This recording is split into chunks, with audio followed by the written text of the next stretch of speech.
আমি মুনমুন দেশের নামি দামি এক মহিলা স্কুল অ্যান্ড কলেজ থেকে লেখাপড়া করে আমি এখন অনেক দূরে। স্কুল থেকে শুরু করে কলেজ পর্যন্ত কতজন ছেলে কিংবা টিচারদের চুদন খেয়েছি তা আমার মনে নেই। আজ থেকে 1 বছর আগে আমার এক চুদন অভিজ্ঞ আমাকে একটি চুদাচুদির ভিডিও দেখিয়ে চুদেছিল। সেখানে এক কালো ছেলের ধন দেখে মনে মনে সিদ্ধান্ত নিলাম একদিন এইরকম কালো ধনের চোদন আমি খাইব। আমি ইন্টারমিডিয়েট পড়ার পর মাম্মি অ্যান্ড ড্যাডিকে বললাম আমি আর দেশে লেখাপড়া করব না, যদি বিদেশে লেখাপড়ার জন্য পাঠাও তাহলে করব। আধুনিক পরিবারের মেয়ে আমি, তাই আমার কথা শুনে মাম্মি অ্যান্ড ড্যাডি আমাকে দেশের বাইরে পড়াশোনার জন্য পাঠিয়ে দিলাম। বিদেশে যেদিন প্রথম এলাম ঠিক সেদিনেই রাতে আমার গ্রুপ চোদনের অভিজ্ঞতা হলো। মনে মনে চিন্তা শুরু করলাম কি করে একটা কালো ধনের সন্ধান পাব। প্রায় 15 দিন দেশি চোদন খাওয়ার পর প্রথম দিন যখন জবে গেলাম, গিয়ে দেখি অফিসের সামনে এক কালো সিকিউরিটি দাঁড়িয়ে আছে। সিকিউরিটিকে দেখেই আমার ভোদায় পানি চলে আসে।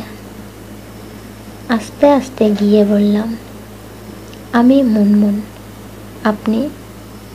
সে বলল আমি কারলা।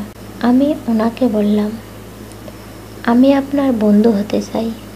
সে আমার সাথে হ্যান্ড কেস শেক করে বলল রাতে ক্লাবে যাওয়ার জন্য। আমিও রাজি হয়ে গেলাম, কেননা যে ধরনের ধনের জন্য আমি বিদেশে এসেছি সেই ধন টেস্ট না করে কিভাবে থাকি। রাতে ক্লাবে গিয়ে দেখি কাল 2 মেয়ের দুধ ধরে টিপাটিপি করেছে আর ডান্স করছে। আমাকে দেখেই এসে জড়িয়ে ধরে একটা কিস দিয়ে বলল চলো ড্রিঙ্কস করে। আমিও কালের সাথে গেলাম। দুজন মিলে ড্রিঙ্কস করে নাচানাচি করতে করতে দেখি রাত 1টা বাজে। কাল আমাকে বলল আর নাচানাচি করে লাভ নেই, চলো আমার বাসায় চলে যাই। আমি বললাম চলো, আমার আর ভালো লাগছে না। আমি তাকে জড়িয়ে ধরে তার বাসায় যাওয়ার পর সে আমার শরীরের সব জামা কাপড় চোপড় খুলে ফেলল। বাকি ছিল বেড়া আর প্যান্টি। তারপর আমাকে তার বিছানায় ফেলে চাটাচাটি শুরু করল। অন্যদিকে এক আঙ্গুল বেড়ায়ের ফাঁক দিয়ে আমার ভোদায় ঢুকিয়ে নাড়াচাড়া শুরু করলে আমি উত্তেজনায় চিৎকার শুরু করে বললাম আমাকে চুদো, আমাকে চুদো, আমাকে চুদো। তারপর আমি নিজেই কালের প্যান্ট খুলে দিলাম। প্যান্ট খোলার সাথে সাথে 15 ইঞ্চি ধনটা দেখে আমি আবার চিৎকার দিয়ে বলতে শুরু করলাম এটা কি? সে বলল চুষো। আমি বললাম এটা আমার মুখে যাবে না, উপর দিয়ে চেটে চুটে দিচ্ছি। সে বলল তাহলে তোর সোনা দিয়ে কি করে যাবে? আমি ভয় পেয়ে গেলাম। আমি ধন চেটে দেওয়ার পর সে এক ধাক্কায় আমাকে ফেলে ভোঁদা চুষতে শুরু করলো। আমিও পা দুটোকে সরিয়ে দিলাম যাতে কাল গুড়টাকে ভালো করে চুষতে পারে। আমরা দুজনেই উত্তেজনার চরম সীমায়। চুষার পর্ব শেষ করতে না করতেই কাল আমার যোনির মাংসপেশি ঢিল করে একটু লোশন তার ধনের মধ্যে লাগিয়ে এক টাপে তার 15 ইঞ্চি ধন আমার ভোঁদার গহীনে ঢুকিয়ে দিল। কাল আমাকে বলল, খুব টাইট একটা মাল। আমাকে আগে কেউ চুদেছিল কিনা।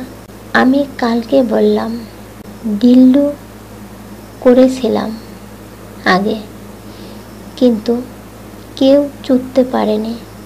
কাল খুশিতে বলতে লাগলো, আমি তোমার বয়ফ্রেন্ড হতে চাই। আমি বললাম, আজকে আগে চুদো, পরে কথা, পরে সব হবে। তারপর সে আরো বেশি করে টাপাতে শুরু করলো।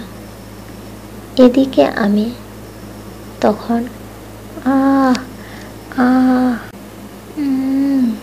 করছে। আমার মাংটা মনে হয় ফেটে গেল। ভিতরটা টনটন করছে। চিৎকার দিয়ে বললাম, এবার থামো প্লিজ। এদিকে কাল থামছে না। আমি চেঁচিয়ে উঠে আবার বললাম, এবার থাম। মাদার ফাঁকা মাঙ্গের ভেতরটা কেমন জানি করছে, মাথাটা ঘুরছে। আমি মনে হয় মরে যাব। আমার গুদের ভেতরটা খপ খপ করে উঠছে। গুদের দেয়ালটা আঙ্গুলটাকে আরো চেপে ধরছে। গুড়টা ধনটাকে জাতা কলের মতো চেপছে। মনে হচ্ছে যেন ধনটা চিবিয়ে খাবে। আমার শরীরটা কেঁপে কেঁপে উঠছে। মুখটা হা করে আছে, চোখটা বন্ধ। দ্রুত বেগে নিঃশ্বাস নিচ্ছি। সুখের সাগরে ভাসছি আমি। এভাবে প্রায় ঘন্টাখানেক চুদার পর শেষ পর্যন্ত কাল গুদের শেষ প্রান্তে নিজের বীজ রস ঢেলে তৃপ্তির নিঃশ্বাস ফেললাম।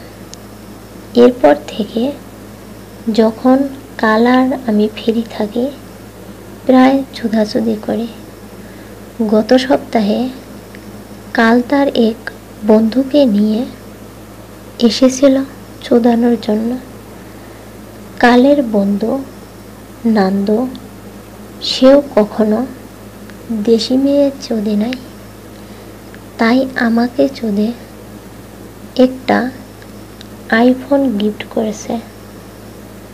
গতকাল থেকে কাল আর তার বন্ধু আন্দ্রু, তার দুজনেরই আমাকে গ্রুপ শোধন দিচ্ছে।